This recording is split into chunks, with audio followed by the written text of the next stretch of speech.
that 10% you've lost the last year. But then he goes this hard-charging MS-13. It gets ugly.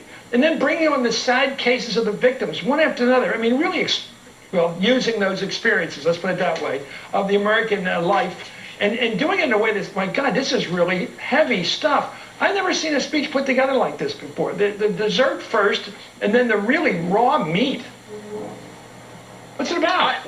I thought the only explanation I had about the immigration decision is he knows he's making his base have to accept citizenship for these dreamers. So perhaps he feels the need to not talk about it, right? He waited to the end of his immigration remarks. Let me tell you about MS-13, and let me tell you about every criminal alien that I can think of, and let me tell you all these stories. It may be a way he thinks he has to sell his immigration compromise to his base. Perhaps I'm being charitable, but that would be the most rational political explanation for doing immigration the way he did it in this speech. Smart. Now to our chief foreign affairs correspondent, Andrea, talk about the issue that wasn't in the speech, and that's Russia. What happened to our election and what it forces as a backdrop on Donald Trump.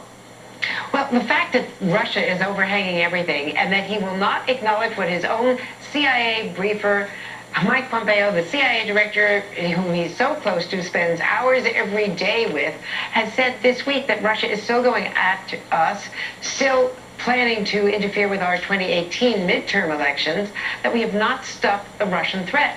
Yet we see today the State Department and Treasury dragging their feet on the overwhelmingly approved Russian sanctions from this Congress, bipartisan, overwhelming, hundreds of votes, more than 500 votes in favor of that. And at the same time, he doesn't even mention that Russian threat in any real sense, and won't acknowledge the investigation that he's facing, and understandably that. But the fact that he will not even agree with what his own CIA is saying about Russia is another indication he cannot deal with the reality of what Russia did with this election. He seems to feel that that is a threat to his own legitimacy, even though it does not necessarily mean that at all. He's the President of the United States. He was there at the podium today. I thought that by encouraging the applause, this is stylistic, by applauding himself and stopping at the end of every sentence, and by the Republicans jumping up, he slowed it down too much and made it seem even less Trumpian than otherwise. You know, Chuck talks about maybe he should have ad-libbed it, and we know how effective he's been at rallies, and I don't think it's that he should have ad-libbed it, but I think he should have picked up the pace. The stories were very effective. I mean, you can't help but be heartbroken and you know, at the loss of those families and at the adoption of that infant and all of the rest. So that's very well done to illustrate his policies. Guantanamo, I don't understand that either. There are 41 detainees now at Guantanamo.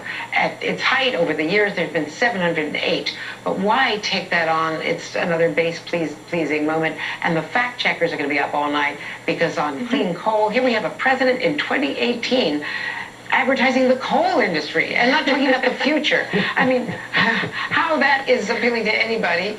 And also false claims on the auto industry, false claims on job creation, exaggerating that, you know, go one thing after another. And of course, the grandiose claims about the tax bill. The individual tax cuts are going to expire. The corporate ones stay forever.